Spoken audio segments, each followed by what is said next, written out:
Good morning, good afternoon, whatever time zone you're in the world. Welcome to the PolitFlix podcast. I think we're at number 7, episode 7.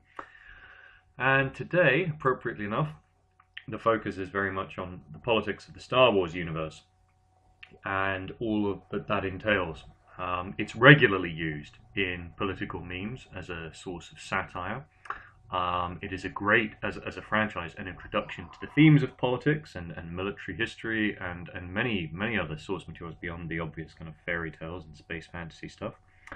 And by its very nature, therefore, it works very well here as both a kind of a mini retrospective look and a way in and a way out of talking about either current affairs in movies or just in politics generally. Now, I'm joined by Dave Bond, who you should know by now. If you don't, here he is. Dave, how are you? You there? Good evening, everyone. And by Frank Mengarelli. Now, Frank doesn't need much of an introduction if you have already listened to his existing work. He has his own Hang on, podcast. isn't that true of anyone? If you know who they are, they don't need an introduction. Well, yeah, but I like the sense of ceremony to it as well. You know, I mean, because but an introduction can be If a you don't know who he is, you will need an introduction. an introduction can be a reminder if you think about it. So yeah, all right. To those of you who don't know who Frank is, Frank, just come in and save me. Help me out here, Frank. Where are you?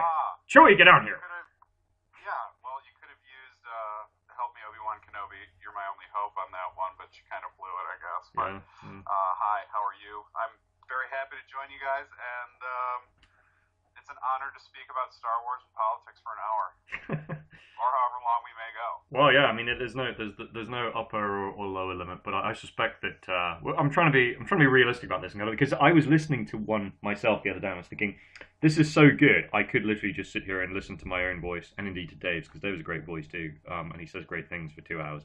But then I kind of thought, do you know what? Average person on the street downloading a podcast, or not downloading because I don't offer it on iTunes yet, but the average person probably has to break it up, or so maybe segment it a little bit more.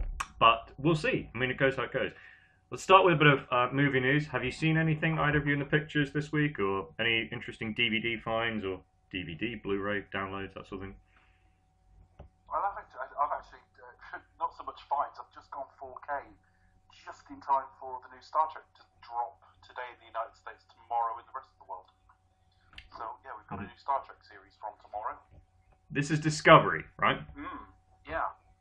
Now, it's had mixed kind of marketing vibes. It hasn't had the smoothest transition, shall we say. Lost its showrunner very early on. A lot of excitement when Brian Fuller was involved.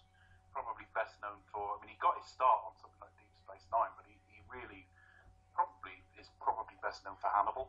He was the showrunner on that. But yeah, falling out big time with the studio, so took a back seat about a year ago, and so we're not quite sure what we're going to get tomorrow. I think a lot of the fans are nervous. They remind me of James Bond fans in that they're quite a conservative lot in a way. You know, we've seen trailers for this thing, and we're already hearing from the fan base that it doesn't look 10 years prior to, like, Kirk, Spock and McCoy. Well, yeah, dude, that was made in the 1960s. Yeah, people never factor that in, sort of the context from the content. It almost ruins in their head their ability to suspend disbelief. I think so. Although the aesthetic, I think, if you look at the Abrams movies, they managed to pull off the best of both worlds, because the aesthetic, the uniforms and everything, are very 60s. Fans, no. Does this mean the end of this, Dave? Does this mean the end of the Abrams universe? Is that gone, or? Well, a few years ago, Paramount Pictures sort of owned all of Star Trek, and then its sort of TV division got sort of reorganized and sort of became part of CBS. So now you've got Paramount Pictures owning the sort of films and CBS owning the TV. And the only thing that was, I think, said that they had to wait a certain amount of time after, I can't remember if it was the last TV show or the first of the reboot films, to go back on TV. But this is back in effectively the prime timeline, which is the Abrams universe is an alternate timeline. So they're now in different universes, really. Right. So this is in the same universe as all the other series. So one could, you talk about the sort of the fan diktat, if you like, where everything has to almost have a preordained 30 years ahead organic linear connection. Hypothetically speaking, you could conceive of a world whereby this is simply pre the shattering event that happens in the Abrams parallel world. No, because it was established when that happened. Right. To be honest, I just... It's just a mirror universe, then. It's just a parallel. It just never bothers me. It's just, well, if you put something out now that looked like 1950s television, because it's 10 years before the original series, that wouldn't work. So... Well, I mean, it could work if it was done... Because that's one of the things we'll get into on the Star Wars front. Is the idea that one of the criticisms, if these are prequels and they're set 30 years earlier, how come the technology looks better? And then you get in-universe explanations of it, but it never occurs to anybody to just say because they're made several decades later, which is why they look ever so slightly better, and that's just it's the story content. So I hope that the story content makes it worth watching. I'm tempted to watch it. I'm not a Trekker. Frank, are you a Trekker, whatever they're called? I'm not. No, I enjoy the first couple original films that came out, and then I did like the two Abrams films. I like the second one more than the first one, and I think that probably had more to do with Peter Weller being in the darkness. That's the only reason you like that. Trust me. You take RoboCop out of that. All seriousness, I did enjoy the two new ones. But no, I'm not really that much into Star Trek, but I may very well check out the new series because I like the cast. Not too crazy about Brian Fuller, but Brian Fuller's no longer involved, so... Oh, yes, you just said that. So that might be a benefit from your perspective. I mean, you look at it now. He came in, he wanted it to be like an anthology show, so you'd have a different crew in the second season and so on, and maybe a different time frame. They didn't want that. The other thing is, I do remember a tweet from him a year ago where he tweeted like concept art of the uniforms, and the uniforms were like a muted version of the original Star Trek series. And what we're getting in the show isn't that. So it's been significantly retooled in the sort of 12 months since he's gone. Right. Well, they may very well check it out then. The one thing I do take some heart from is Nicholas Meyer is sort of in the writer's room. And Nicholas Meyer was the writer and director of Star Trek II, The Wrath of Khan, which is probably still the best Star Trek film. It's just one of the greatest sequels of all time. It's one of the greatest action-adventure. He also wrote and directed Star Trek VI, The Undiscovered Country, which is also well thought of.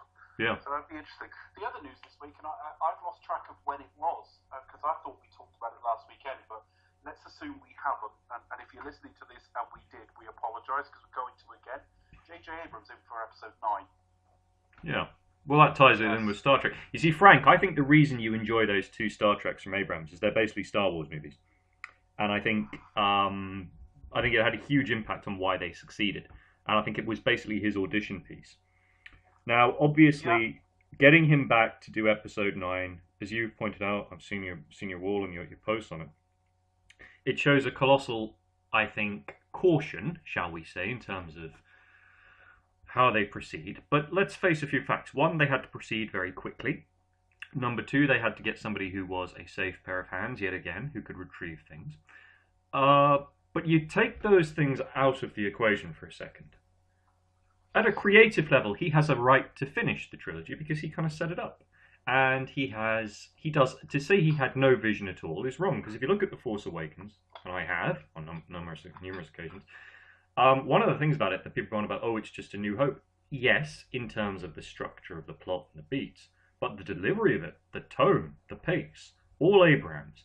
And to be frank, actually a lot darker, much as I hate the overuse of that phrase, but a lot darker than A New Hope ever was. So the idea that they're simply getting, Joe corporate hack to kind of come in and sweep up a mess yet again is spectacularly unfair. Because I think he does have a vision. I think it's a safe corporate vision, but I think to say that it's completely devoid of any kind of risk or creative merit is spectacularly unfair to the guy. And I say that as somebody who's deeply kind of skeptical, not of what he does, because he's a hard worker and he is a creative man and he is a tremendous success. But what I've hinted at in certain, I suppose, asides is it hasn't done him any harm, shall we say, that he was as good as born into a world where Steven Spielberg kind of knew him as a kid, or Kathleen Kennedy knew him as a kid, or whatever. But the fact of the matter is, he does have a vision, he does deliver, and he's safe, but safe doesn't mean dull. And I think it'll be interesting to see how he finishes the trilogy. What do you think? This is a loaded subject for an array of reasons. I think that you're going to be pressed to find a group of people that's more fierce and will turn on each other than hardcore Star Wars fans. Right. And there are so many different sects. I wasn't getting excited. We're all having loads of right. Inside of the Star Wars community, you have the people who embrace and love everything. The prequels, the expanded universe novels, even if they don't love it as much as some aspects, they still accept it and roll with it. And then there's people who love the original trilogy and only the original trilogy and will smite anything other than the original trilogy. And I think Abrams and his blowback from some of the Star Wars community has to do with that. And this is a big subject, and I think it goes to, I think Kathleen Kennedy's a genius, but I think when they initially set this big launch, and after The Force Awakens got moving, they made a mistake with the directors they brought in to do the films, and I think that's been very apparent of the firing and replacement of Lord Miller with Ron Howard, and firing Josh Trank, and bringing in Dan Gilroy to help out with Rogue One. Rian Johnson appears to be incredibly solid, and I'm almost surprised he's not doing episode 9. But when they announced that Abrams... There was 3-year gaps, I think he would be. Right, and I think when they announced Abrams to do episode 9, that was no shock whatsoever to me, and I felt incredibly comfortable with that.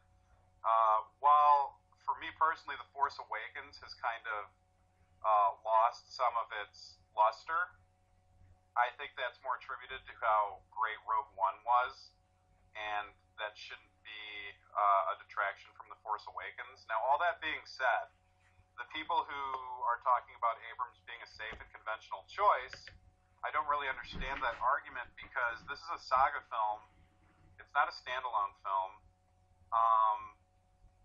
And the fact that Abrams was able to make episode 7 and have it feel like and look like it belonged within the Star Wars universe, and it didn't feel artificial or inorganic at all, is an incredible testament to him as a filmmaker. And I couldn't be happier with anybody other than George Lucas coming in to do episode 9. Oh, that would be so cute. Letting him finish it off. Yeah, it would be, but it would never happen in a million years. I mean, Lucas is pretty much done with filmmaking, which I'm sure we can get into later when we talk about the prequels. Yeah. Can I just following up on a couple of your points there, I want to just agree quite strongly on a couple of things. Firstly, the directorial choices.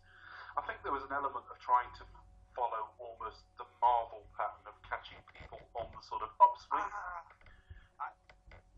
Go ahead, sorry, I was just going to make a point to that, but I'm sorry, I didn't mean to cut you off. No, that's absolutely fine. I suspect it might be disagreement just by judging by your tone, but the thing is, what they are not doing, or what they have not done so much, certainly with Josh Trank, Rian Johnson, Colin Trevorrow, they caught them sort of as they were just finishing off their first big hits, really, if you like. Certainly in Trevorrow's case, and unfortunately, that's when directors are at their worst, because it just goes to their head for a year or so. And that's very much what's reported. Well, we know that's what happened with Josh Trank, because it's very, very well documented what happened on the set of Fantastic Four. And I think, and he got that film on the basis of Chronicle, which was a small little $13 million film that wasn't even shot traditionally anyway. It was a found footage film. So there was nothing there to suggest he could handle a big studio film. Now, you don't know till you try it, but I can see why they got rid of him. And some of the stories I heard about Colin Trevorrow. I think also with Lord and Miller, I think that wasn't a saga film. don't think that was meant. Yeah, that wasn't a saga film. That was the Han Solo film. And I think there was possibly an intention there to experiment more with those sort of interim year films. I think, but they're saying it and doing it. And of course, once they get on set and start like improvising, having their actors improvise a fair bit, when you're owned by a big corporation who wants to see the script and know what's coming out, that can be quite difficult. But I just on the Abrams thing. I really think that people who say, well, it's just, I mean, I've seen a lot of, episode 9 will just be a remake of Return of the Jedi. I love that. I think they utterly missed the point that when you hire JJ Abrams to restart Star Wars, he has one or two absolutely overwhelming gifts. I think he's a mixed bag as a director, but he's an extremely good mimic. He's an extremely good mimic. I mean, you watch Super 8, it just plays like a Spielberg film. It looks like one, it sounds like one. And like Spielberg, he's very good at working with young actors, which is always going to be a feature of Star Wars films, even if not children. But also, I started off, obviously, with my podcast. It was a Bond podcast when we started. And I very often go back to the example of GoldenEye. I do it a lot, and the reason is Bond had been away for about 6 years. The previous couple of films hadn't been that well received. The last one hadn't done that well. Well, that's not quite true with Revenge of the Sith, but it wasn't trouncing the opposition at the box office, and they weren't that well thought of prequels. If you're going to bring it back after a number of years under new ownership, you've got to go safe. You've got to go safe. And I think what it does miss is, the other thing he's very, very good at is character work, getting good work out of actors. And he's given us 3 really strong, really engaging leads to build on. Who are those? Ray, Finn, and Poe. Yeah. I would agree. Extremely strong, and I think that is one of Abrams' gifts. Sure. Well, I think that all the people complaining about The Force Awakens being a remake of Star Wars is that I guess they don't understand Star Wars and the loop of Star Wars and how The Phantom Menace follows the same tropes as Star Wars as does The Force Awakens. And yes, but they're different films. They're not remakes. Your point, and they rhyme. George Lucas used to say that himself. They rhyme. The first chapter in one trilogy will rhyme with the first chapter in another trilogy. right, They might have a point when you look at Starkiller Base and you go, that literally is a beefed up Death Star. But the fact is, none of these criticisms are. It's not that they're right or wrong. All of these criticisms could be absolutely correct and bang on the money, and it doesn't matter because the film wasn't there to innovate and take Star Wars in a brave new direction. The film was there to give investors and fans confidence after the sting of the prequels, like or hate them on an individual basis, Frank, because we'll get to your. I don't know what you think of them, but we'll get to them, I'm sure. We'll get to it. But if they are broadly not that well thought of, so after 12 years, the CG in them isn't dating very well either. So if you want to bring Star Wars back, you've got to give people confidence. And I think The Force Awakens was perfect for that, just as GoldenEye in the Bond series was kind of like a bit of a greatest hits Bond film.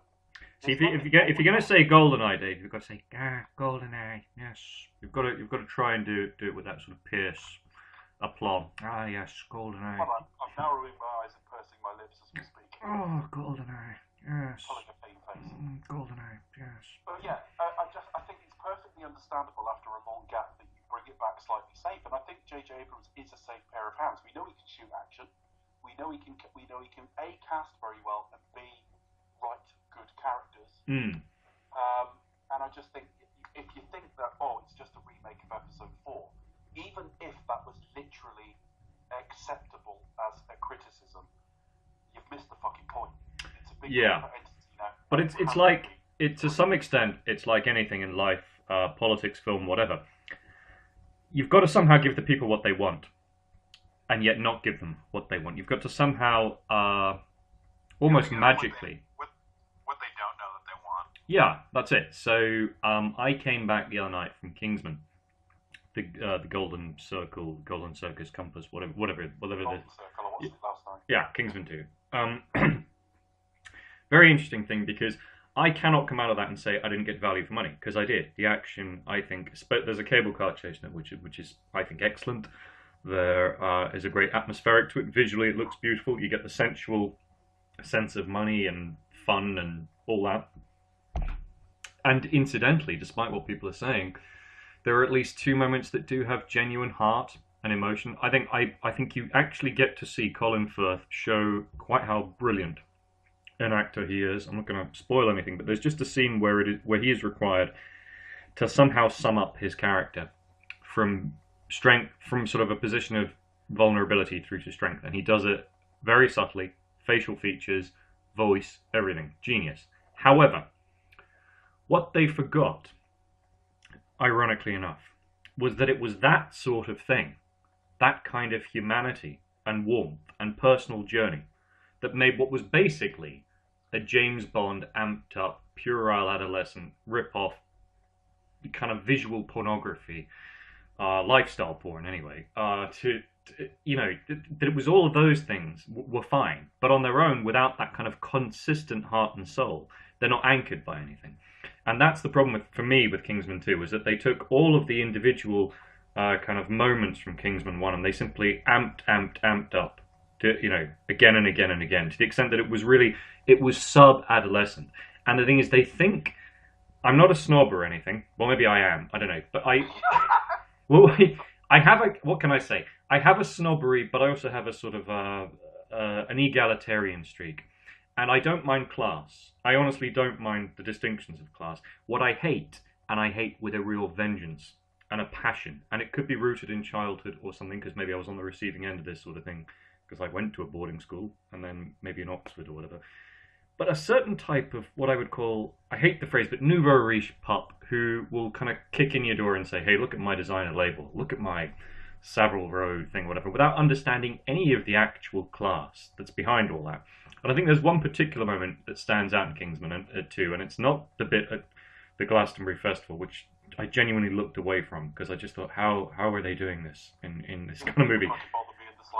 Well, you have a slightly less guilted sense of humor. I don't know, maybe it's me trying to prove that I'm a nice guy that I didn't get into that, even though I wanted to get into it so bad. But no.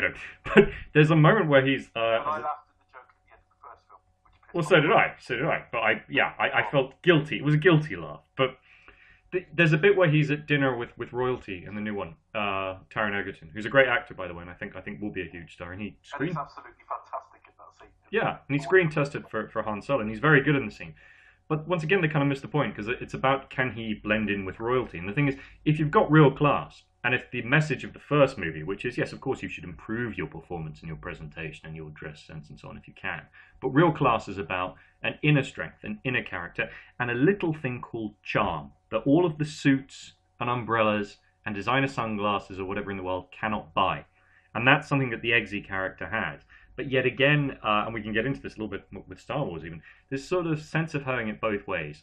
And Bond, to some extent, went this route as well. Even in literature and fantasy, the class system is kind of there and it can intrude insofar as you can have a rags to riches story, or maybe you can have the reverse. You can have sort of somebody who is gifted with great wealth and lose it and maybe has to claw the way back, kind of Count of Monte Cristo stuff versus Prince and the Pauper.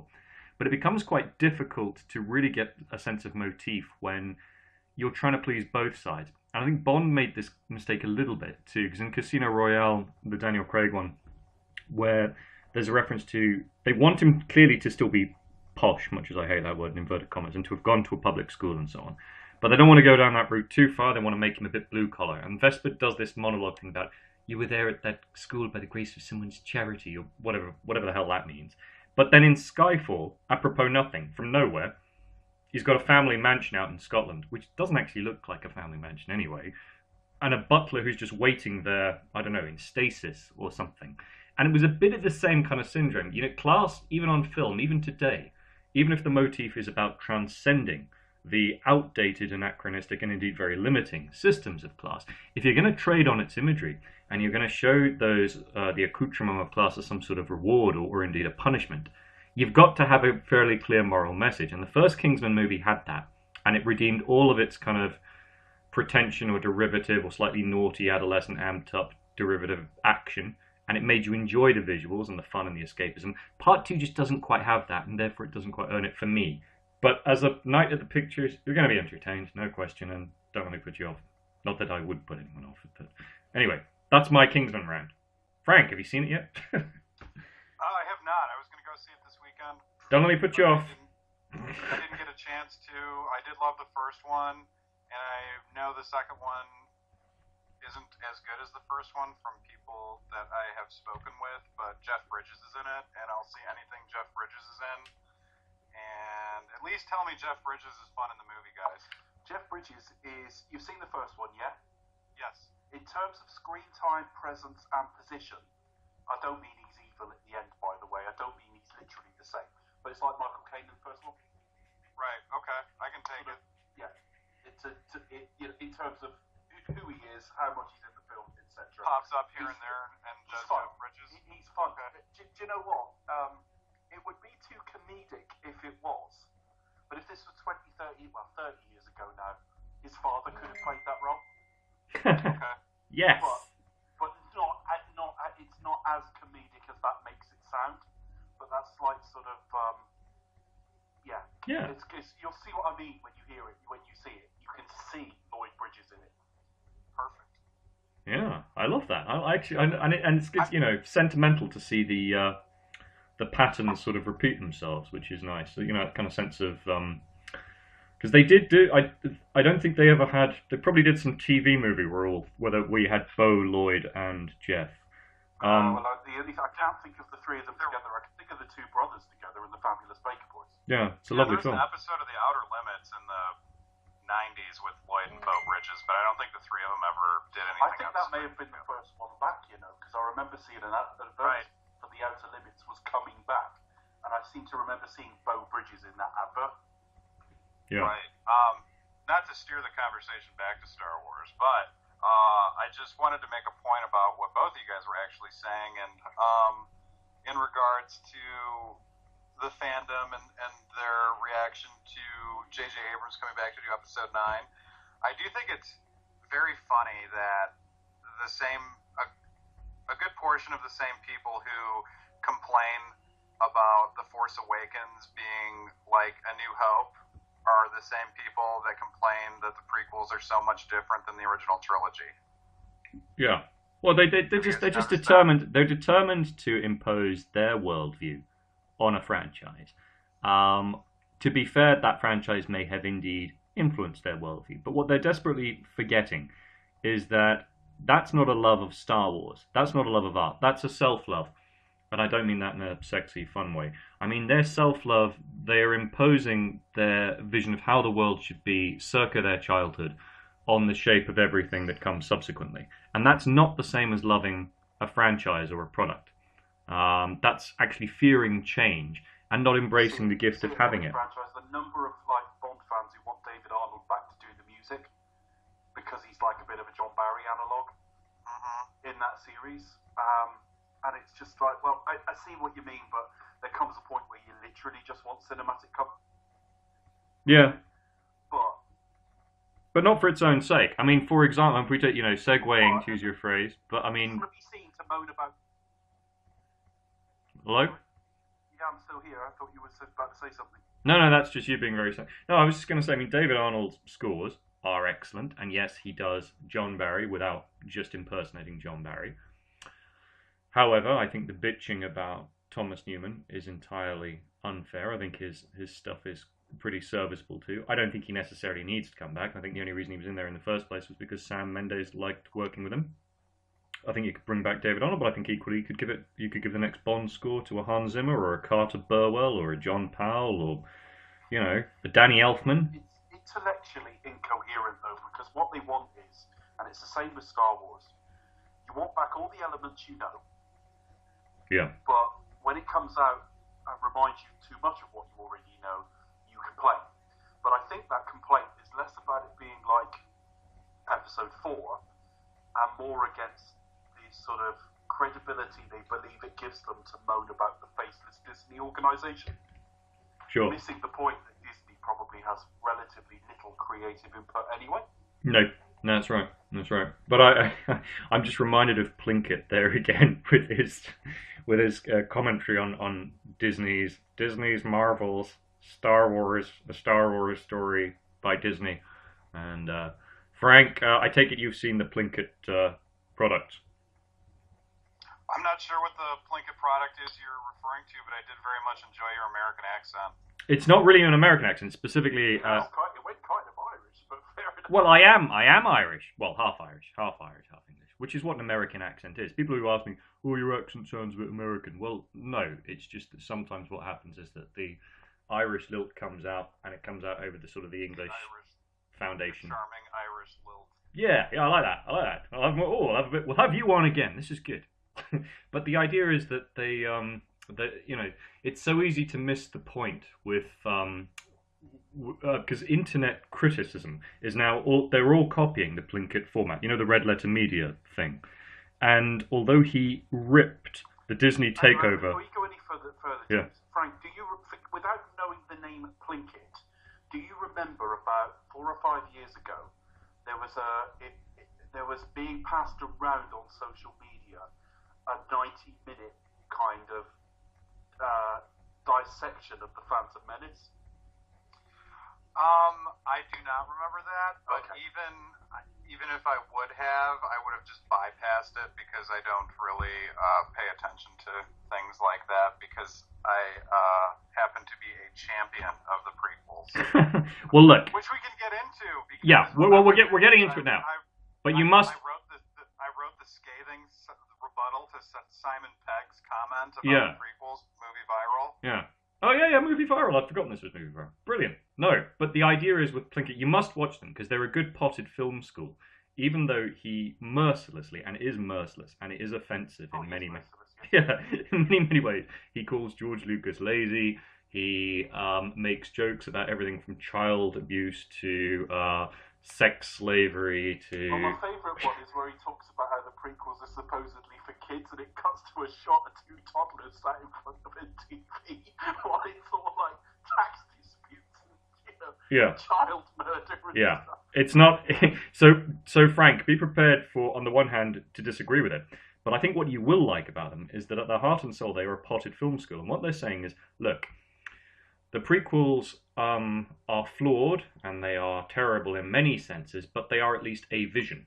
And therefore, they reflect the brilliance of the originals. Now, that's a world of difference from the type of demographic that we were just talking about, people who only want to rewatch the originals replayed, yet then complain when a director has the good sense to somehow echo the style or structure of the originals whilst giving something new. So that's your homework, Frank. We'll set you some homework. And you'll come back having watched the Mr. Plinkett videos, and I hope that you see that they are, for all of the satire in them and for all of the juvenile, puerile humour. You can actually rip something apart and be entirely fair. Yeah. Doing it, which is what he does. And so it's a satire as well of criticism to some extent, and it's it's character comedy.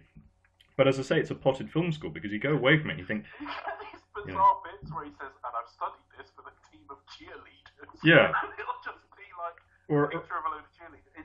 It's kind of random, but it's kind of funny. And as I say, a potted film school because it sort of goes into things like style and structure and why those things. So one of the points he makes is that every story needs a protagonist, sort of an outside character. Now, an example of this would be The Great Gatsby. I don't think he uses this example, which was recently turned into a film with Leo, Special Boy. But they talk about, The Great Gatsby. Who's the main character in The Great Gatsby? Well, it's called The Great Gatsby. Is it Gatsby? No, it isn't, because the way-in character is Nick, the guy who sort of has a kind of a man crush on Gatsby. And this is where I think we can lead into Star Wars and the politics of it. Because if we just do it in an almost linear fashion, but we start with sort of the general big themes. I was thinking recently about what's the main theme of Star Wars. And for me, be it the expanded universe, which occasionally I have dipped into, well, I'm not, a hardcore disciple or anything, be it the prequels, sequels, original trilogy, it's about accepting responsibility. It's the fact that there is no everyman, ultimately. There is no, in life, ability to simply, as an outsider, walk into something and walk away and say, I won't take responsibility. And that is why I don't believe them to be necessarily escapist, in inverted commas, or childlike movies, because it's very difficult to watch them and not think, actually, am I taking enough responsibility in an almost religious way before you even think about stuff like the Jedi or anything like that. They're about social responsibility. And I don't think that's ever been more relevant in a world where I think we've been programmed to almost walk away a lot. And yet now we're waking up to the fact that if you do that, you wake up to the wrong person in Downing Street or the White House or whatever it is. And there is really, whatever one's perspective, a personal citizen's responsibility to be politically, socially active, but also to be competent, to go out and acquire new skills, to get away from, I hate the phrase, but your comfort zone and so on, and that sort of thing. And I think that's at its heart, the kind of the political and timeless social message, which is why these things have survived to some extent. What about you, Dave? Is there a political message to Star Wars? A social mission, if you like? I think you've actually summed it up fairly well. Because you can take any character as a way-in character, and they all have the same basic journey, which is you have to accept responsibility. You have to accept your limitations, but by testing those limits. You have to accept that there is a beginning, middle, and finite end to life, whilst at least embracing the possibilities of something beyond that. And it is in a failure to do those things in which death or destruction will lie. So Anakin's failure to accept the truth of mortality, the fact that time advances. You will at some stage lose your parents. It's sad, but that's life. You will possibly lose a spouse. Tough shit. That doesn't mean you go on a murderous rampage and become a psychotic, dark lord of the Sith. Your uncle and that would be pretty much all right about it by that afternoon. Yeah, well, but the different, but a different guy. Han Solo, spoiler alert, always trying to run away, and in his ultimate bid to run away from domesticity and marriage and the responsibilities of fatherhood, it kills him. You can pick anybody, and Obi-Wan Kenobi has run away. He has been in a cave meditating for 20 years, or I don't know, maybe they had Skype or a porn package on Tatooine or whatever it was. But he was in his cave preparing, and maybe having the occasional adventure in between. But there are frequently lessons in Star Wars about resolve as well, because we're normally on the side of by far the smaller faction. Particularly Episode 4 paints it so well, because the first time we see them really up against the Empire, it's the Death Star, which is enormous. You've got that shot of the Millennium Falcon being sort of dragged into it, and this isn't the entire Empire, this is just part of it. But when you see the Empire around each other, they're distrustful, they're arguing with each other. You've got Vader sort of choking one of them and all the rest of it. Whereas the themes of Star Wars, right the way through sort of Rogue One as well, it is about resolve and working together. And we see that again and again. And it fits very nicely with not passing up your responsibilities in life. Han coming back at the end, Luke going ahead and going to sort of going with Ben and so on. Right? I always looked at Star Wars as hope. Not to be too cheeky with a pun to the original film, but it wasn't that to start with, was it? I think so. Yeah, right. But then they use it. Isn't it the last word of Rogue? Sorry to cut in, Frank. Is it the last word of Rogue One? Hope. Hope. Yes. Right. So effective. So you're absolutely right in the sense of it being an explicit motif, I guess. And regardless of how much bad shit happens and whatever the Empire and now the First Order or then the Separatist Army would do, there would always be a correction that would be made, and good would always triumph, even if it took it 30 years or the gap between Revenge of the Sith and A New Hope. It's about so many different things, and that's why I think Star Wars is probably the only brand that's as big worldwide that millions and millions and millions of people around the globe can absolutely love and say that's their favorite thing ever on the face of the earth without too many negative repercussions that come from that, if that makes sense.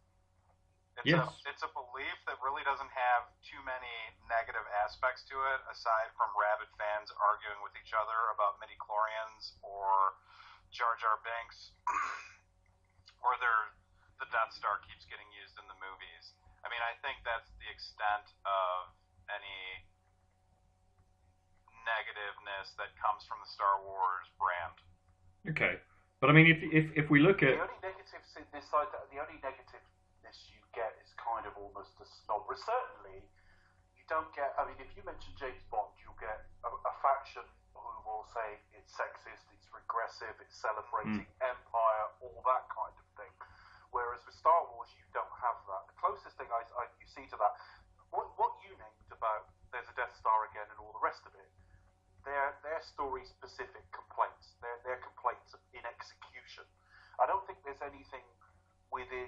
I don't see an awful lot of complaints about the universe. I don't, you don't get a lot of sort of the Bible Belt banging on about witchcraft with it or anything like that. Nothing with right. That's Harry what I mean. Potter. Even though it's kind of almost beyond our religions, but it's very. Where was I going with that? James, you talk for a minute because I've forgotten my point. no, I see your point. It's time specific.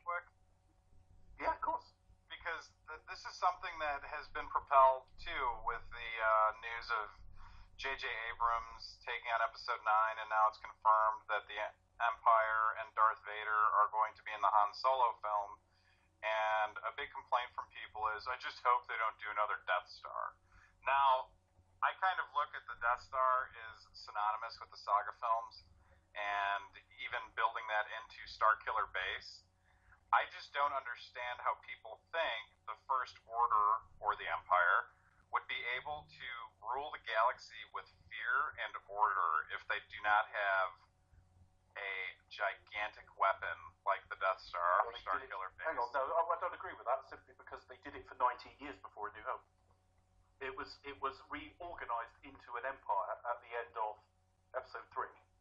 Yeah, but we move on a generation, and they're living under the yoke of the Empire with no knowledge of this Death Star. Right, but the Death Star is being built at the end of Episode 3, and I don't think the Empire takes full effect or full control until somewhere between Episode 3 and Rogue One. And I mean, how are you going to keep a planet like Tatooine or Jakku or some distant planet in order if there's not a threat of something that can just hyperspace into the atmosphere, into the solar system, and just blow the planet up? It's like in the real world, with real politics. Okay, if somebody had said to me, even 1 year ago, that right now the world would be worried about the politics of potential nuclear conflict, I would have been skeptical, to say the least. But we look at the ticking time bomb that is North Korea. We look at the fact that Trump, who incidentally I have motivated people not to defend Trump by any means, but on this podcast or elsewhere, I've sort of said, look, can we at least try for some balance and criticize the specific policies? Can we get away from this meme culture and stuff like that? Can we actually, empirically go after right versus left and see some sort of third way dialogue again? But the fact that the other day, just for absolutely no reason at all, other than the fact that he has a grudge to settle against Obama, which he incidentally plays right back into the veneration cult of Obama, he decides to take the Iran nuke deal off the table at a time while North Korea are making actual threats. Now, on the one hand, to be fair, not so much to Trump, but to the office of the presidency. If you have a foreign power or a terror organization threatening you with nukes and you say or do nothing, or you're deemed to be too soft on it, you're in trouble. If you are too tough and you trash talk, you are in trouble. So even if you had the most polished diplomatic kind of Obama Mark II in the White House, this North Korea threat came almost from nowhere and nothing to do about it. On the other hand, the fact that Trump... I don't think anyone's suggesting the threat would be there, but yeah. waving your dick around on Twitter is not the way. Well, exactly. But as I'm starting to see myself now, we're getting to a stage where he is beyond even a call for objective, empirical, let's consider his argument stakes, when apropos nothing, at a time when you're dealing with the North Korea threat, he goes and winds up Iran, which of course Iran respond to by pointing nukes back at Israel, they say. But my point is, to bring it back to Star Wars, is just that the world has had threats in the intervening time. They didn't have to have our equivalent. I mean, the Death Star is a nuke, basically, if you think of it that way, that can wipe out. Because a planet is a country. That's another thing. It's a landscape. It's a territory. And I think as you explore the expanded universe and the narratives of the guys like, Timothy Zahn and James Luceno, is it? Luceno, is that how you pronounce it? Those guys make it almost abundantly clear that the Star Wars universe is a way of replaying many of the kind of the philosophical as much as political themes that can occur throughout current affairs in every generation or in every century or time span, but just doing it with the background of this fun technology and visual. So in exactly the same way, there have been empires that did not have an ultimate weapon. The Nazis, for example, scared the living hell out of the world, and they never, although they were looking at trying to build a nuke, thank God they didn't get access to one. Nowadays we are supposedly in an era post-empire, post-colonization, and yet we have empires of ideology. We have implicit sleeper cells and that sort of thing. But there's still, maybe on the back of that, and maybe on the back of the complacency that in turn gave us a Trump or whatever, we have awakened the sleeping giant of proliferation. And I think that is where the Star Wars universe, fantasy or not only can repeat patterns, but has a duty to repeat patterns, because we repeat patterns in the real world, patterns we didn't think we would even couldn't even have conceived of repeating. We are now on the verge of repeating. So that's why I think politically perhaps you can have an in-universe credibility to the idea that they managed to build an empire and terrorize people without using a Death Star. The idea, however, that the First Order subsequently were able to assemble the parts, maybe that's the equivalent of an ISIL terror cell getting access to a dirty nuke or something. I really didn't have a problem with it with The Force Awakens for all the reasons I just said about reintroducing the franchise and everything else. Yeah. If you're going to go on forever with saga films every other year or every third year, which I'm hoping they relax back to at some point, you can't really have like a Death Star or two per series. No. You can't. Now, I'm fine with it in episode 7. I was fine with it in episode 3. Episode 6 rather. But I think one of the things, and I'm not a prequel defender, I think they're quite poor generally speaking, but one of the things that I thought they did that was interesting, that it wasn't about the ultimate power was to control Coruscant. If you controlled Coruscant and the Galactic Senate, or the Republic Senate as it was, you controlled the galaxy. You didn't need a Death Star because everyone you'd hoodwinked into everyone going with them. I mean, again, it wasn't a very well delivered line, but this is how liberty dies, to the sound of thunderous applause. It's just the ultimate expression of like propaganda working. Yeah. I thought that as an idea was far more interesting. I don't think it was necessarily executed that well, but that is proof positive. You don't need to do Death Stars every other film. Yeah. But at the same time, the fact that they did one again in episode 7 didn't really bother me in the slightest. What did you expect it to be? Yeah, but in the real world, villains go for the same tropes as they do in fiction. I've been reading a book this week about nuclear terrorism. It was the basis for a film called The Peacemaker in 1997 with George Clooney. And I think it's an underrated thriller, by the way. But the idea is that there have been, in the last 50, 60 years, countless attempts at nuclear terrorism, even pre-fall of the Berlin Wall, and especially so after the fall of the Berlin Wall. So the idea is, in the so-called real world, we are facing A, threats we don't know about, stuff that we don't know about until it gets declassified, and B, the raw materials of what the baddies, whoever they are, whatever political creed or colour or motivation, the raw materials that they will go after will of course be the most dramatic. And therefore, if your so-called fictional universe is mirroring the timeless beats of politics and culture and philosophy, then of course your bad guys are going to go after the same weaponry. It's not just, it's not narrative laziness, it's a narrative responsibility. if you like. I agree, but at the same time, if we are going to have a saga film every other year for the rest of time, which is entirely possible, you literally can't have a Death Star. They're going to have to think of something else. But Frank, ideas. What could they have? Perfectly understandable. What can they have instead of a Death Star? Frank? I don't know. I don't know the answer to that question. I mean, there's people paid a lot of money to write this stuff. Right. You could figure it out.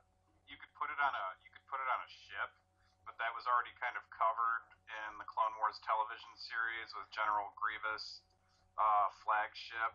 God damn, what was it called? I'm drawing a blank, but the Malevolence. Oh yeah. Was Grievous' flagship. So he kept his intentions quite under wraps there.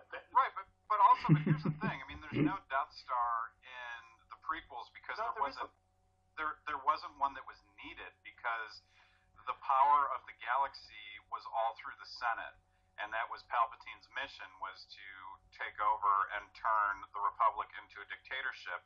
But at the same time, the prequels, specifically, the third act of Episode 2, leading into Revenge of the Sith, was it was Palpatine's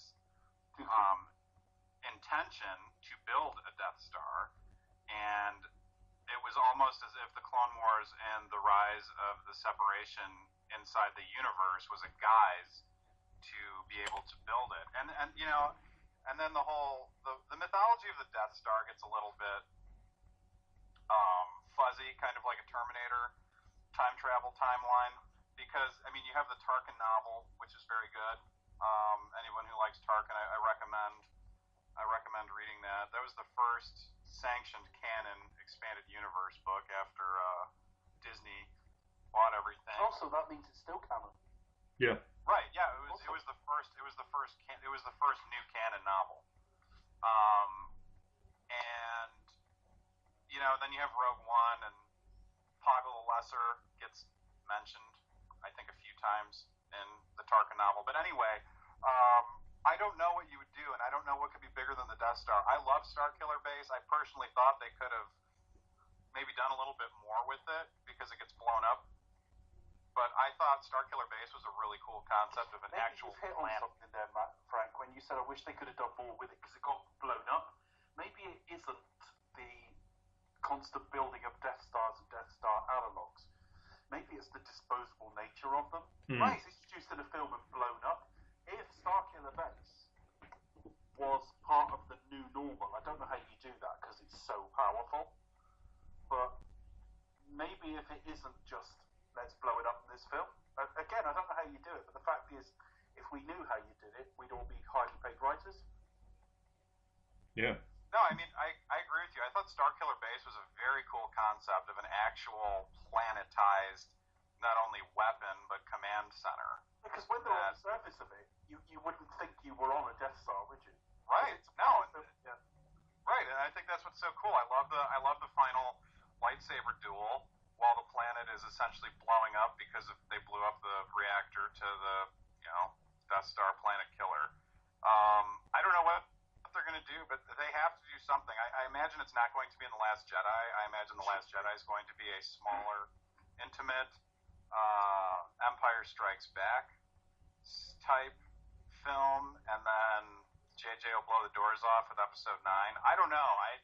I feel like the trajectory of the new franchise took a gigantic hit with the loss of Carrie Fisher, and I feel like that really altered the narrative of That's the very difficult to deal with because, I mean, I've heard people say, or I've seen people say, if you like, on social media, things like, I hope they don't kill her off, I hope she just goes and retires peacefully somewhere, and I'm thinking, Leia would doesn't make any sense. Leia would not go, if the galaxy is in some kind of turmoil, she won't be on some beach somewhere.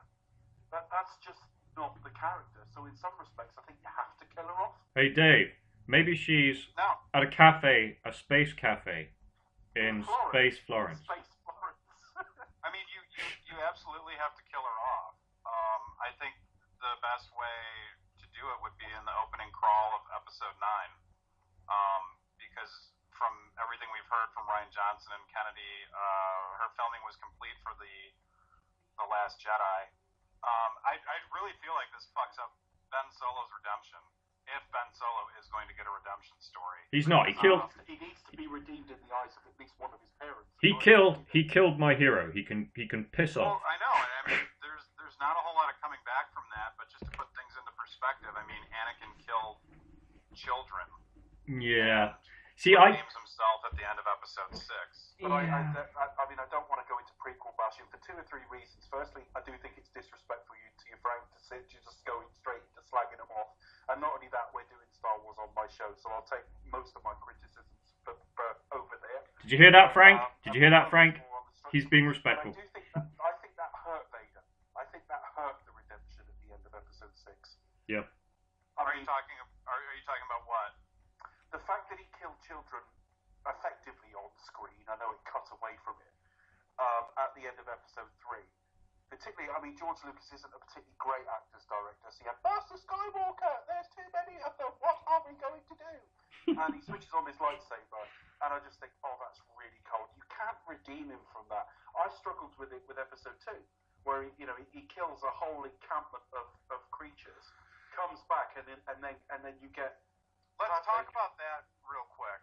Go on. The Attack of the Clones Tusken Raider encampment scene. Now, I'm of the mind to think that, and people may disagree with me here, and I think a lot of people may not even think of this as a possibility, especially when it comes to a Star Wars film, but I think that the Tusken Raiders have his mother there, and they've been raping her.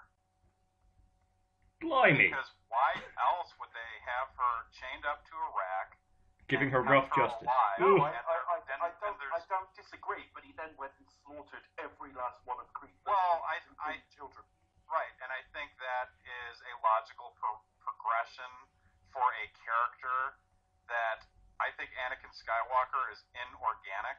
What's problematic with it is not that he did that when in a film and a half's time he's going to be Darth Vader, and that would make some kind of sense. But in the whole flow of the story, he goes back, tells Padme all of this, and she fucking marries him. Yeah. You just think that does not make sense. Okay, yeah, but in a way, I think it shows the complexity of human relationships and how people continuously make the wrong decision when it comes to relationships. Yeah. Even I think that's a maybe too bold. I think the problem is, but we get into episode 3 then, and during episode 3, well, certainly the first act of episode 3, it's still what great mates we are and what a great guy Anakin is. And I think, no, you fucked that in the last film. You've structurally done it all slightly in the wrong order, particularly as you go from him killing a load of people, we'll call people in parentheses, in exclamation marks. Racist. Racist against Sand people. I know. So, yeah. Quote unquote people. He goes and kills a whole race of them. And then, for the next sort of 3/4 of a film, if you like, so the second half of this one and then sort of the first third of episode 3, he's back to being a great guy again. And then we go to his turn in an afternoon. I think that is all quite poorly structured. Yeah.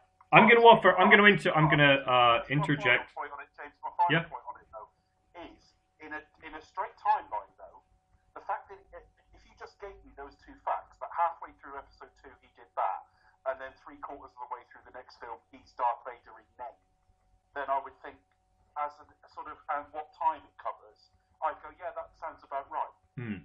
It's what they put in and amongst it. Yeah. Well, that brings once again into the political thing, because if you look at him, once again, I preface it for all of its flaws, because it is a flawed film, but I do like it. I do genuinely enjoy watching episode 2, Attack of the Clones. I think it's fine. Okay.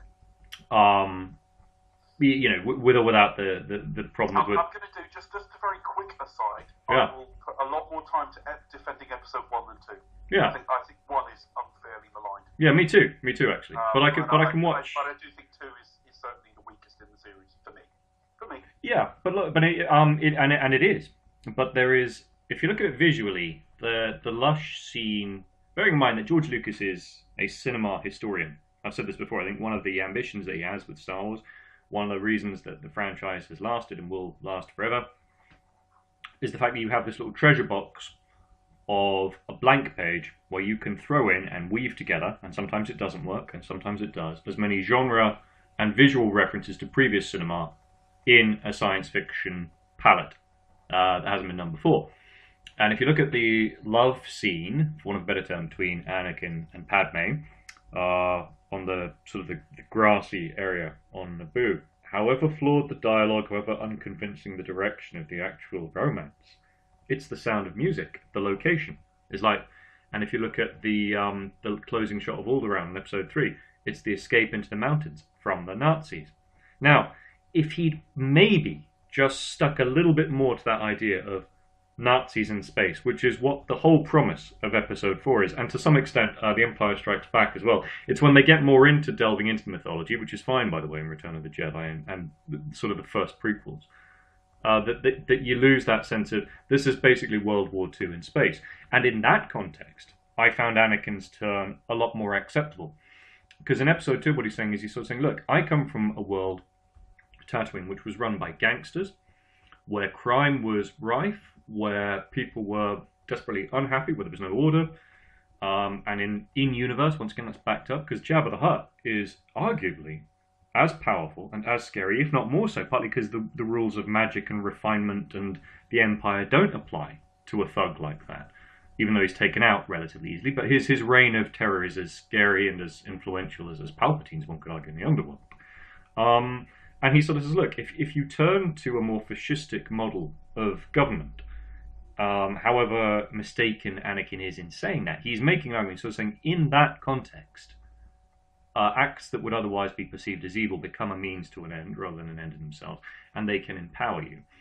And if you didn't then have, as you point out, Dave, that scene of the child murder or off-screen, however they do it in episode 3, and you didn't have the clumsy turn to the dark side based on a clearly conned promise of black magic. If Anakin Skywalker is simply a decent army officer type with the Jedi, who's classic and competent, but decides to turn on an almost political wave of sort of, look, yeah, this could give me some power, and this could be my payback for all those gangsters on Tatooine who made my mother's life and my life miserable, from Sand People through to Jabba the Hutt. That is a film I would have liked to see, and that for me is what redeems a lot of the mythology, because another wonderful thing about Star Wars is that one can, theoretically, just excise the bits they don't like and watch the bits they do like.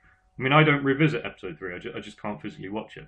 I'd like to pretend that episode 3 exists slightly differently, with more of a sort of a Sound of Music in space, like let's escape the rise of Palpatine. Let's have some more fun with the rise of Palpatine, a new Nazi kind of equivalent in space, and let's watch Obi-Wan and co try to escape from that, and then that takes a turn when you get this previously faithful army officer type decides to side with Palpatine, and you get the beginnings of a galactic civil war. That's what I wanted to see. But what I thought the Star Wars, what I would like to see more of in the Star Wars universe is what we've seen is basically, using a sort of US analogy, we've seen the sort of federal structure. We've seen sort of the Galactic Senate. We haven't really seen an awful lot about how planets govern themselves, if at all. And I would like to see a bit more of that. I would like to see a bit more flavouring of the differences, the different societies, effectively, that there are out there, rather than it all being centralised around Coruscant. Yeah. Dave, have you read Bloodline? If it's a continuation novel, I haven't really read anything. What is that? Bloodline takes place 10-ish years after Return of the Jedi. Okay, so about 4... Oh, no, sorry. I'm getting confused. Carry on. And it's a Leia-focused novel about her in the Senate. And it does get into a little bit of that. If you like the politics of Star Wars, which I'm a fan of pertaining to the prequels, I would definitely check that out. It's okay, great. It's pretty damn good. I mean, I am and I'm not, because it's some of the. I think I really like it in its broad strokes. In some of the specifics, you've got an elected queen of like 14, who then appoints senators. None of that makes any sense to me at all. But when you actually go and look at the Senate and the building and how it's all arranged in there and how they all sort of speak to each other, I thought that was wonderful. I mean, if that was literally in George Lucas's head, then kudos. Yeah. Well, I think that's a lot of what Bloodline's like. Yeah, Bloodline is brilliant. It is a good read. Continuation of the Senate and what the Senate becomes after the fall of the Empire. That does sound interesting. What it doesn't answer, though, and I think this is because I've said that if the enemy if the political enemy or theme in the prequels is, look, guys, this is what happens when you're complacent about your democracy, as in like the war there is against, I suppose, a complacent peace and the machinations that can go on. And if the original so-called original trilogy 4 to 6 is kind of basically Nazis or whatever, or World War One, then it begs the question, and none of the expanded universe to me have adequately answered this, and I hope episode 8 and episode 9 do a little bit more world building on this. Who are the First Order versus the so-called, in inverted commas, resistance in today's world? I mean, are the First Order basically ISIL, and they've gotten hold of some Empire Age tech? Because they're not the Nazis anymore. They're not a power base as such, and they're quite a feral terrorist.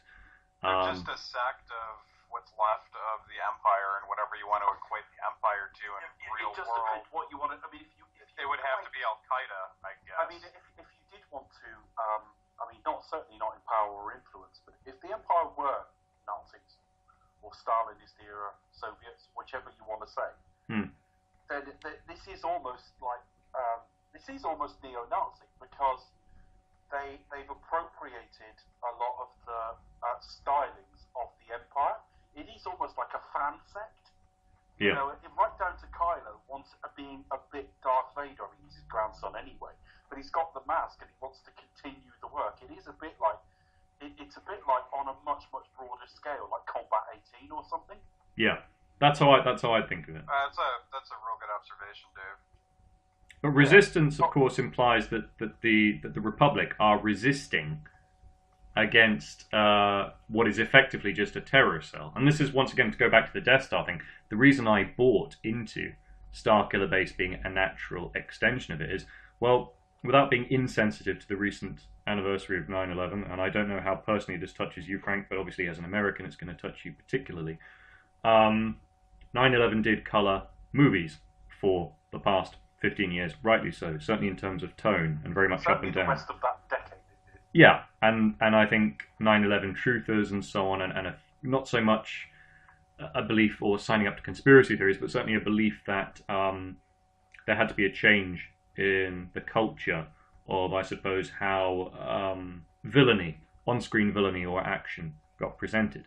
Well, in exactly the same way, if Star Wars is a comment on history and on politics, I remember almost prophetically a couple of weeks before 9/11, I was talking to my dad and I said, you know, because my beloved dad's a huge fan of military history, and I said, you know, the one place in the world that's never been invaded or attacked is America. And he said, oh, James, well, that is completely impossible, just, no one could do it. And then a couple of weeks later, when it actually happened, I said it was the closest to an invasion, but because obviously you can't invade that country anymore, it was, rather than it was a rabble, and Al Qaeda and ISIL and ISIS remain a cellular rabble. But when there are ambitions to a wider extent, if they got their hands on the tech to do it, or if they had more of a mobile planning outfit to it, they would do the latter-day equivalent of an invasion, which is, I suppose, attacks that are coordinated on strategic targets. And in The Force Awakens, it looks like multiple planets that are taken out by this weapon. And I did feel maybe that is Star Wars, in the same way as maybe the originals are a comment on politics and maybe on World War II and Vietnam. In exactly the same way was this Star Wars implicit nod to the fact that our politics today, post 9/11, were categorized and catalyzed by this one act of incredible evil, which wasn't an invasion, i.e. we're not talking AT&T, is it AT-ATs or ATT walkers things? It's not AT&T. What are those are they AT-ATs? Yes. I've always gone with AT-AT because if you call it an AT-AT, what do you call an ATST? Okay, well, ATST, whatever they're called, Taco Bells, I don't know, whatever those big thing walkers are. You can't get those onto Coruscant or the equivalent of it. You can't invade that planet. It cannot be done in whatever their equivalent time span is at that stage. That's why you need a Death Star, man. Precisely, which brings us back to it. When you look at it, episode 2, it was not random, but it was targeted terrorism. Yeah. Okay. And Lucas kind of went. They blew up Padme's double as she arrived on Coruscant. Yeah. So that you can't invade. You can't have these sort of minor incursions. And that brings us back to the timeless nature both of warfare and therefore the mythology around it. Because if I sit down and look desperately for a sort of a linear parallel between either the internal logic of the movies and their individual series and their events, or indeed the real world that influences, that it's not going to happen. But if I accept that actually what Star Wars is a timeless vessel for replicating and acknowledging what in the real world are also timeless themes and recurrences. Everything from cellular terror networks through to a more sophisticated brand of army-to-army, nation-to-nation nuclear standoff. And that those patterns repeat themselves every 30, 50 years, whatever. And that the motifs and the concerns behind it do as well. And that the mythology and the fairy tale dimensions that can fuel those, be it a belief in a particular god system or whatever. The flavours then will be in the quality of individual character work and quality filmmaking, because my problems with the prequels are not really specifically around the broader ideas. And actually, I think some of the world building in it was very interesting. And I think with Abrams, yes, he did come back and do kind of an episode 4, and yes, there was a Death Star in it. But what will make this stand apart from episode 4 is Rey, Finn, and Poe. They're different characters. You mentioned Poe there a lot. I mean, Poe is kind of underused in episode 7. I mean, he was meant to die, wasn't he? Poe's going to be the new Han Solo, though. But he's not, though, is he, Frank? I mean, he doesn't have Han Solo's charisma or sex appeal or charm. No, he doesn't, but he'll have a bigger part in this one for sure. Right. When I'm saying that, I mean episode 8. Oscar Isaac is a great actor. I mean, and he's a better actor than Harrison Ford. I think he'll do it, but don't forget that there was a journey for Han Solo as a character. Now, there clearly isn't the same journey to be taken for a character who's already fighting with the Resistance. Unless he turns dark. So, but there were well, yes, of course, that could happen. I'd be surprised. But there were scenes in episode 7 that led very heavily on his charisma. Not that many, because he wasn't in a lot of it. But I think the character work is great. I think it's diverse, but not in a way that's knocking you over the head during the film. I thought he set up something very interesting for Rian Johnson to then come in and work with. I think one of the problems they're not having the same issue with Rian Johnson is he didn't go from a small film like Brick and go and do Jurassic World. He went and did Looper. Do you know what I mean? Which is, Looper's a smaller film. It's reasonably big budget. It's got ideas and all the rest of it. But he didn't just go and make like $1.5 billion, dollar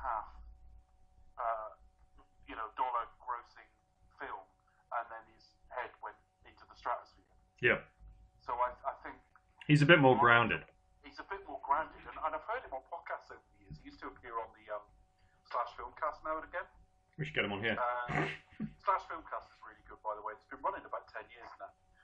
And he appeared on that, and he was always just such a likeable guy, and I was really pleased for him when his career sort of started taking off. And so I am expecting really good things from the next episode. Yeah, no, I am too. But it's interesting in terms of, because obviously I'm not one of these people who fears spoilers. I go looking for them, in fact, particularly for something like Star Wars or Bond or whatever. And sometimes I regret that in retrospect. I'm getting better at not doing it. But if you can have there are predictions about, if you like, where things might go.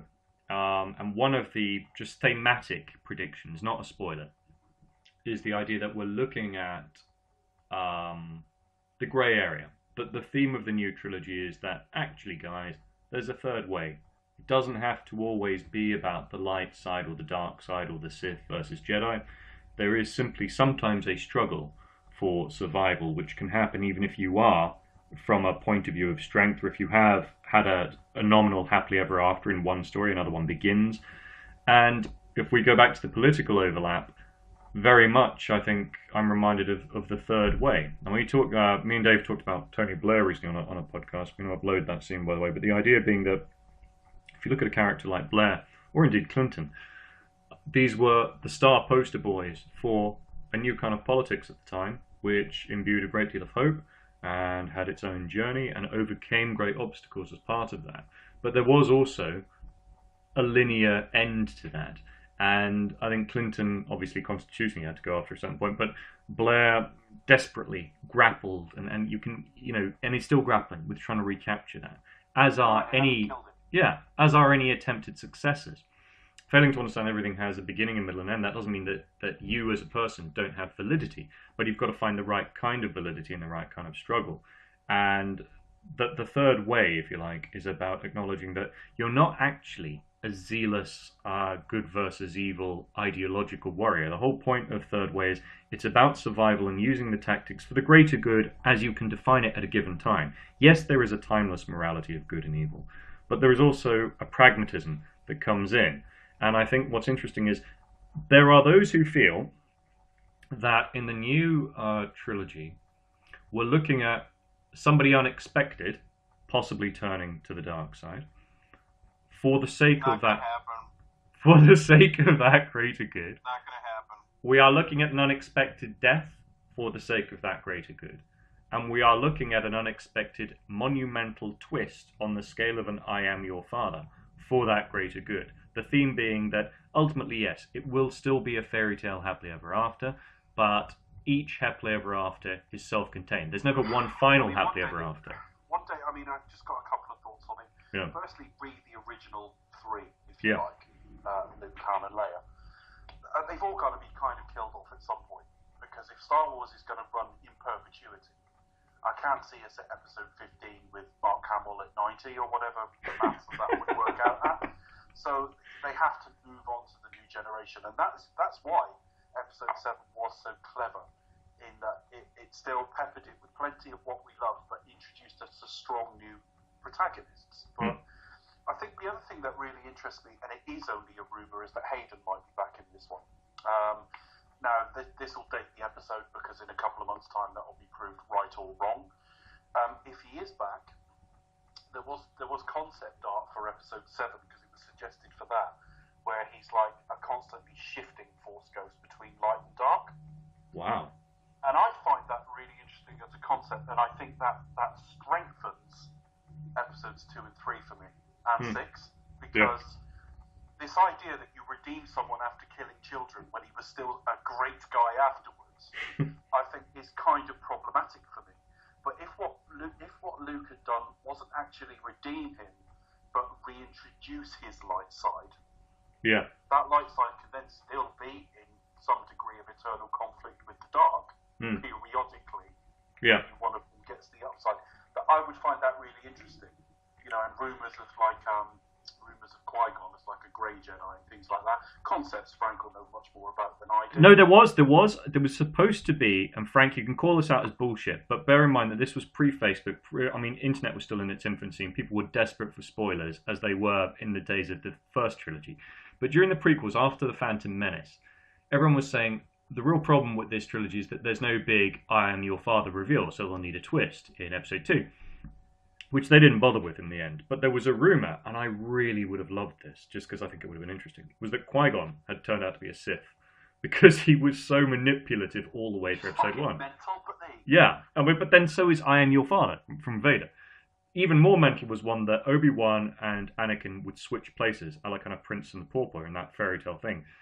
That it was actually Ewan McGregor's Obi-Wan who turned to the dark side, and that it would be Hayden who, out of shame at the fall or something, took his name. I know. Hayden Christensen developing into Sir Alec Guinness. More credible than Ewan, because although Ewan does the voice and everything, Ewan really deserved to be, and I said this on a previous one, more of a kind of a Han Solo. I think have a little bit more fun, which is what the character maybe deserved.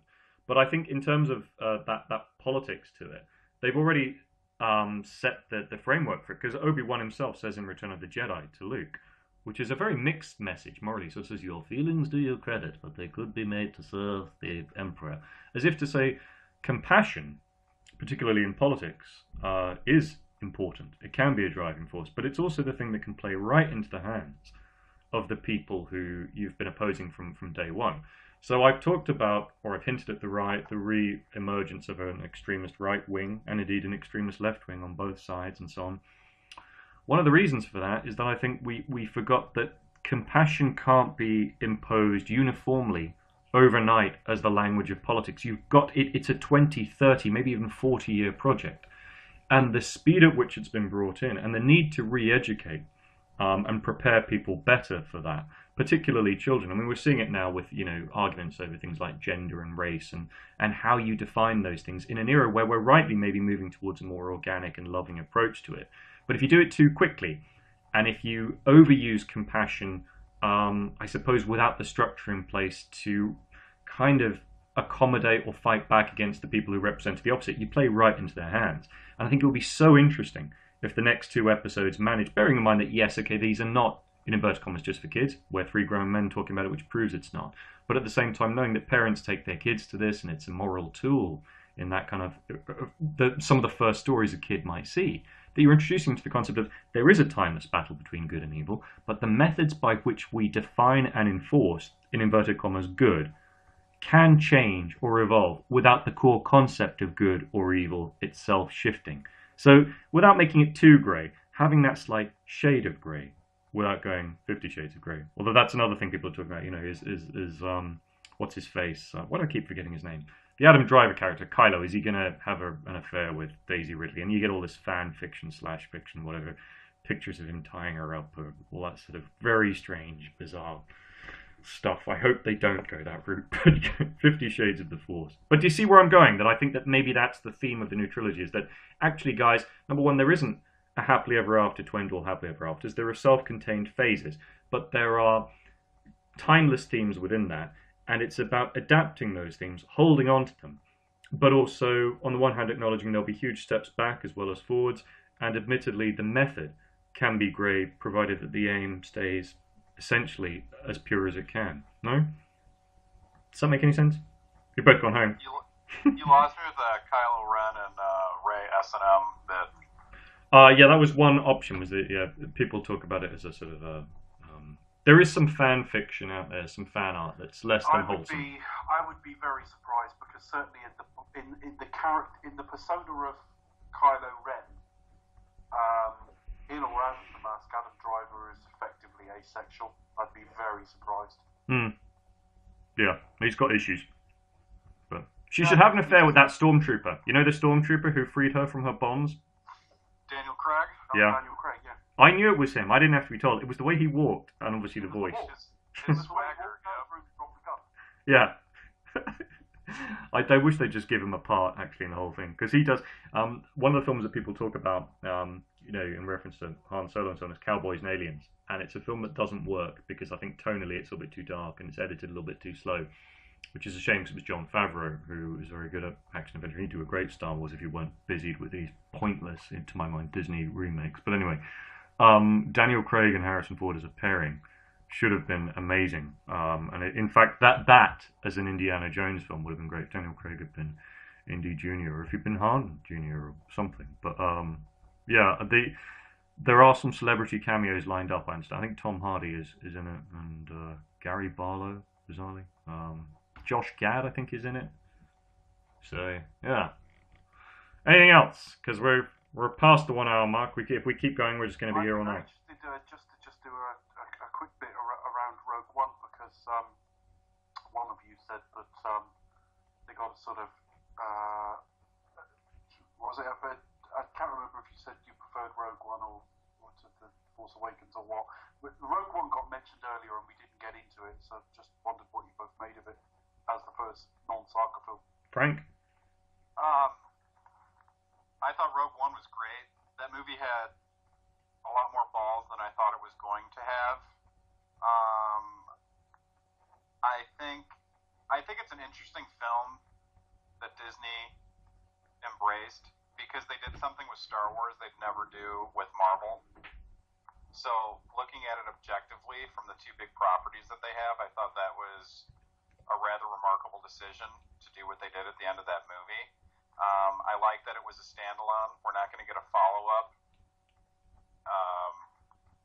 And I love that it was, it's essentially self-contained, and I think that Disney had everything riding on Rogue One pertaining to the Star Wars brand, because the saga films are an easier feat to accomplish, and they did that with JJ Abrams. I think the standalone films is something that people are ambivalent towards or cautiously optimistic towards, because they're not relying on Jedis and the Skywalker name. They are going to be branching out, and it'll be interesting to see what they do after they get these first couple out, because, I hate to keep using the terminology because it's so overused and redundant, but they are playing it safe with a Han Solo film, and then with the film after that, if that ends up being an Obi-Wan film, then they're going to probably branch out and do cool shit, but that's a long-winded way of saying I thought Rogue One was excellent. I mean, for me, it's more the type of, if you're going to do a Star Wars story, as they're calling them every other year now, I mean, I hope they relax out the time frame a bit, but fair enough. If it's every other year, it's every other year, that's fine. I am more interested in these little, they're filling in the timeline without just connecting A to B, or A to C even. So the prequels were of less interest to me in almost it was, right, well, we have to connect to exactly this point.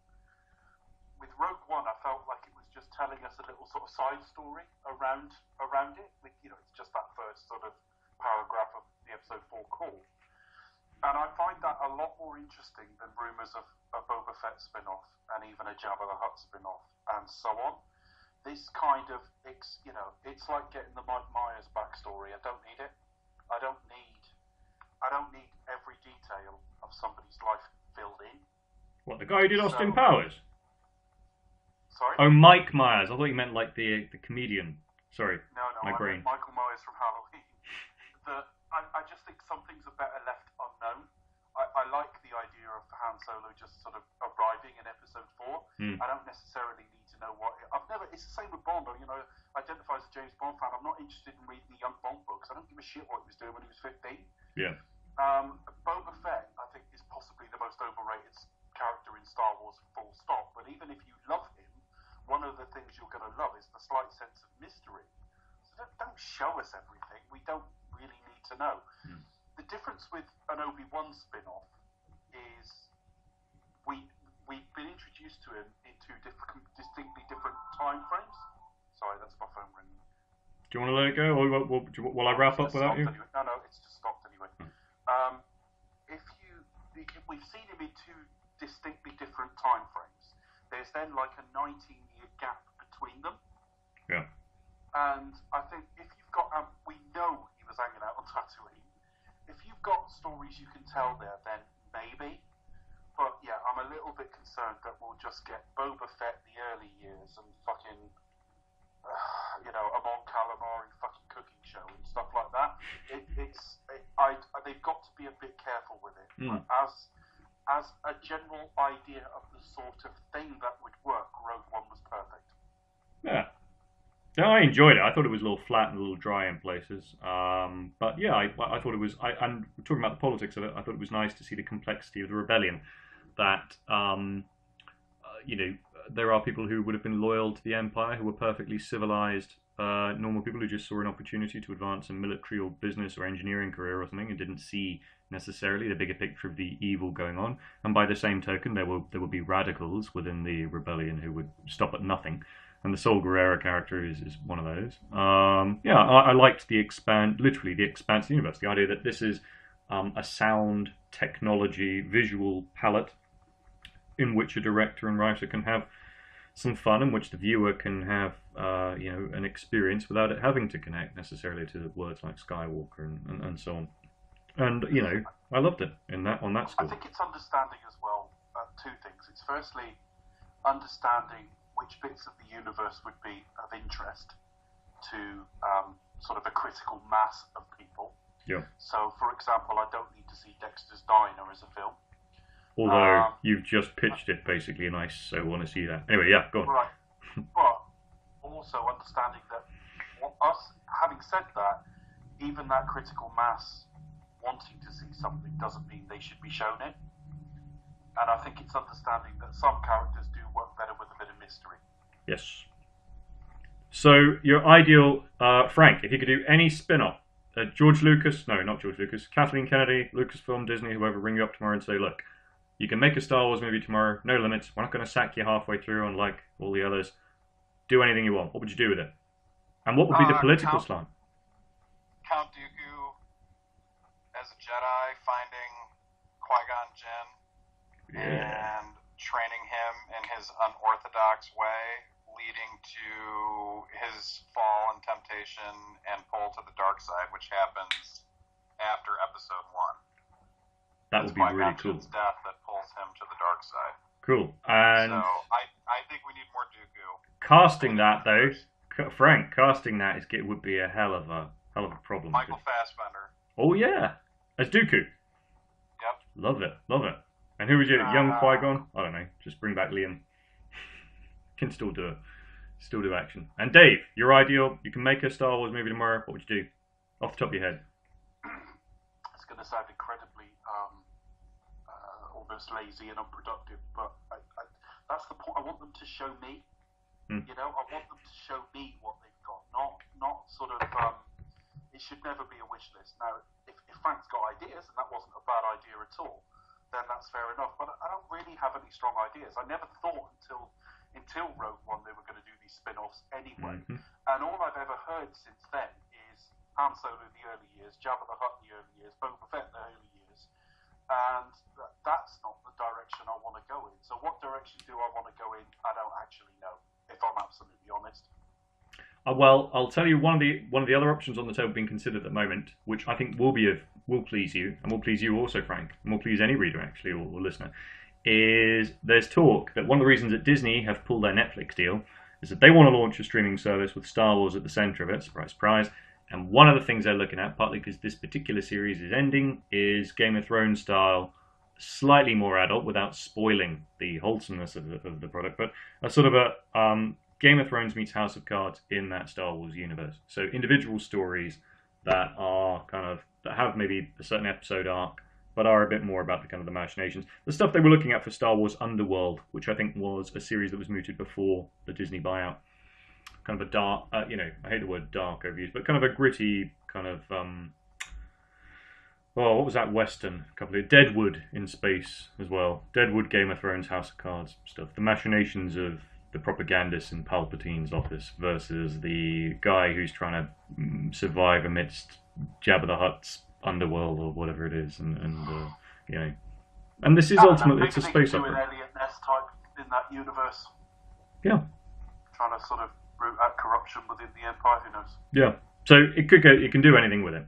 Anyway, fellas, as I say, we could go on forever, but I think we need to stop it at some point. Otherwise, we literally will be here until the next one opens. Frank, thank you so much. Where can people find you? More of your work in the intervening time before the next time we meet. Oh, well, thank you for having me, guys. I have my own outlet, Podcasting Them Softly, which is an interview and film-based podcast. I also write for Movie Viral and Back to the Movies. Fabulous. And have you got a Twitter hashtag type thing where people can... Yeah. I do have a Twitter. You don't have to. Twitter. It's at Frank Mengarelli, so you're going to have to try really hard and figure out how to spell my last name. It's Mengarelli. And I'm also on the Instagram and Facebook. In the spirit probably still have their MySpace open. In the spirit of cultural education that Star Wars embodies, I think that's a suitable challenge for determined listeners. Thank you so much, Frank. And Dave, the usual, where can we find you? Yeah, you can find me at the Pasty Kid 1976 on Twitter. You can find my podcast, You Expect Us to Talk, which is currently covering the Star Wars film and records Return of the Jedi in about 3 hours. You can find that at Expect Us to Talk or facebook.com/Expect Us to Talk. Thank you so much, both of you. And listeners, have a great week. May the force be with you. Take care.